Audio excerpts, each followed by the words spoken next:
Well, it was a speech like no other. Trump administration sources had indicated that the president was going to announce a 50% increase in troop strength in Afghanistan by sending an additional 4,000 troops to Afghanistan. Tonight, the president announced that he will not announce an increase in troop strength. A core pillar of our new strategy is a shift from a time-based approach to one based on conditions. I've said it many times how counterproductive it is for the United States to announce in advance the dates we intend to begin or end military options. We will not talk about numbers of troops or our plans for further military activities. We will not talk about numbers of troops. That is new for the American presidency. At no point tonight did the president clarify anything about what would actually change militarily for the United States in Afghanistan. If this speech is meant to be interpreted as an increase in troop strength in Afghanistan, it is the first time a president has announced an increase in troop strength without actually announcing an increase in troop strength. As Commander-in-Chief, I have determined that it is in our vital national interest to send an additional 30,000 U.S. troops to Afghanistan. After 18 months, our troops will begin to come home.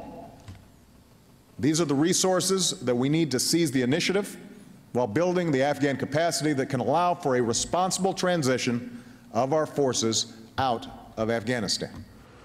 And here is how President George W. Bush described the military surge that he ordered in Iraq. So I've committed more than 20,000 additional American troops to Iraq. The vast majority of them, 5 brigades, will be deployed to Baghdad. Here is President Lyndon Johnson announcing increased deployments to Vietnam. I have today ordered to Vietnam the Air Mobile Division and certain other forces which will raise our fighting strength from 75,000 to 125,000 men almost immediately. Additional forces will be needed later, and they will be sent as requested. We, of course, lost the Vietnam War, which is a piece of our history which seems to be lost to President Trump. In every generation, we have faced down evil, and we have always prevailed. We prevailed because we know who we are and what we are fighting for. Here is the future of Afghanistan that the president predicted tonight. With our resolve, we will ensure that your service and that your families will bring about the defeat of our enemies and the arrival of peace. Joining us now, Evan McMullin, former CIA operative. He is the co-founder of Stand Up Republic. Also with us, David Rothkopf, columnist for The Washington Post. He's a visiting professor at Columbia University and a visiting scholar at the Carnegie Endowment for International Peace. David, the arrival of peace. Well, this was the illusion of action. This was the president taking one of the gravest things that a president can do, which is order troops into battle or oversee a war, and essentially use it as a cloak for changing the political discussion in the United States.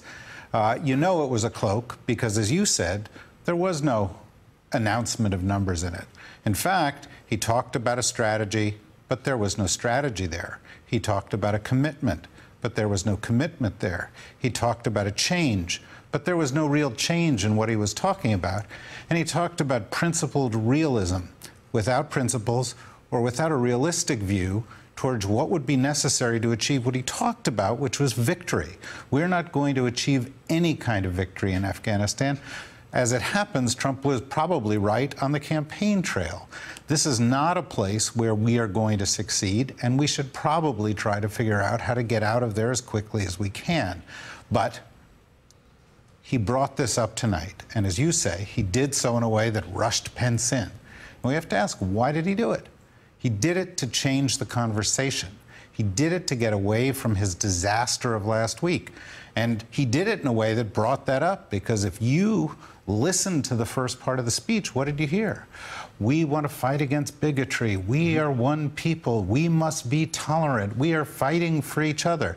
He ignored the fact that he wants to kick LGBT troops out of the military, and he ignored the fact that the principal agitator for divisions in the United States of America right now is the President of the United States.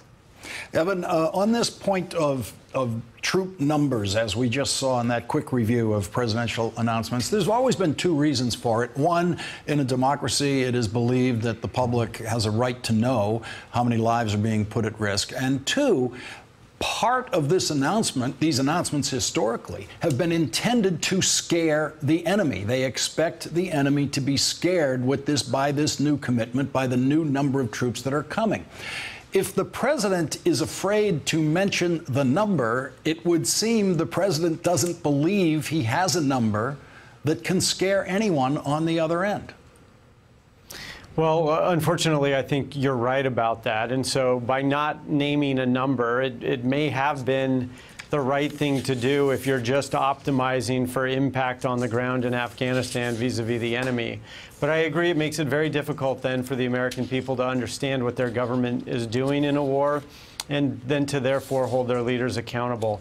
I do think, though, that I would try not to be too cynical about this. I understand how the president certainly may have been motivated to change the topic. All the other topics these days are pretty bad for him. But the truth is, the president, whoever it is, did need to come out and make a statement on Afghanistan and give some sort of direction as to where we're headed, even if the details are slim. And I think the speech, while good, it was scripted Trump. It was very slim on details. I do support the idea that, you know, we've got to move towards a condition-based approach, not a time-based approach. I don't think it's necessary, therefore, though, that we don't articulate the numbers that we're actually sending to Afghanistan. Those will become known over time, whether it's a large number or it's just a few thousand. But yeah, I think we should avoid being too cynical. There was a need for the president, whoever it is, to articulate some sort of direction here. David, in the avoidance of being cynical, let's just point out some facts here. The president did say, in the end, we will win. So that's a marker for us. He said that the arrival of peace in Afghanistan will be the definition of us winning. And then to the complexity of adding India into this speech, which if you try to figure out why India is there, it might have something to do with justifying the title of his speech being about Afghanistan and South Asia. Part of what he said about India was that he would get India to help us more with Pakistan on economic development and assistance. He's going to get India to help Pakistan on economic development and assistance. Well, certainly if there was something big in the speech in a foreign policy sense, it was the sense that he said, look, I'm going to bring India into it. We're going to try to get India involved in this stuff. Obviously, as you say, and I can see the hint of the smile there on your lips, you know, the notion that somehow we're going to get India to help Pakistan much with economic development, or that we're going to get India more involved in Afghanistan without inflaming Pakistan is you know, ludicrous. It's made more ludicrous by the fact that there used to be an office in the State Department that dealt with this, that he shut down unceremoniously. It's made more ludicrous by the fact that when he talked about economic development in this speech and he talked about political solutions, he hasn't staffed the top people in the State Department who are supposed to achieve those things, and he has talked about cutting back on development and other budgets that are necessary to achieve those things. So on the one hand, he's changing U.S. foreign policy in a way it can't and probably shouldn't be changed. And on the other hand, he's promising to do things that he himself is the principal agitator against in terms of cutting staff or cutting funding. The notion of India helping Pakistan is a new presidential. Every previous president has understood that the presidential mission is to prevent them from going to war with each other. Let's listen to what, David, you referred to what the president had said during the campaign. Let's listen to some of that.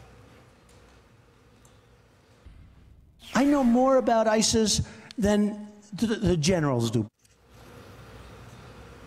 So a general gets on, sent obviously by Obama, and he said, Mr. Trump doesn't understand. He knows nothing about defense. I know more about offense and defense than they will ever understand, believe me. And they will never understand. Evan McMullen, he didn't sound tonight like someone who knows more about offense and defense militarily than the generals. Well, no. Instead, he looks like he's taking his general's advice, and I think that's a good thing. I think we should be pleased that he's doing that rather than coming up with his own plan, which in my view would have been disastrous, because his plan would have been a sudden withdrawal and a complete withdrawal from Afghanistan. I agree that we're not looking at anything here that seems like a happy victory anytime soon, but an abrupt withdrawal from Afghanistan would put us at risk. Al-Qaeda is still there, planning and plotting. The Taliban controls 30 to 40% of Afghanistan, more than they've controlled in years.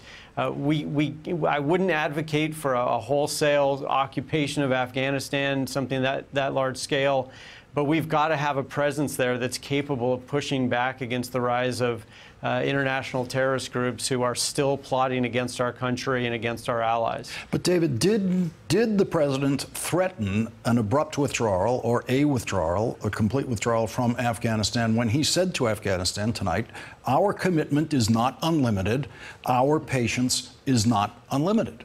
Well, he said that could happen at any time. In fact, he said it's conditions-based, and if the conditions turn bad, Trump might cut and run. And of course, that's traditional for Trump. I think one of the things that's striking, and I'm picking up on what Evan said, the generals had a different view from Trump. But he didn't exactly take the advice of the generals. He said, we may increase, we may not increase, we may be there for a while, we may not be there for a while. He didn't actually embrace anything in this speech except the notion that we will continue to be in this situation that he said we wouldn't be in anymore. Well, it's the second stage of reporting on this, which I'm sure will start late tonight or tomorrow. It will be leaks from inside the Trump administration about exactly what the troop increase is going to be, when it's going to happen, all of that. That'll all have to come through leaks because it wasn't in the presidential speech. David Rothkopf and Evan McMullen, thank you both for joining us tonight. Really appreciate it. Thank you. Thank you. Hey there, I'm Chris Hayes from MSNBC. Thanks for watching MSNBC on YouTube. If you want to keep up to date with the videos we're putting out, you can click subscribe just below me, or click over on this list to see lots of other great videos.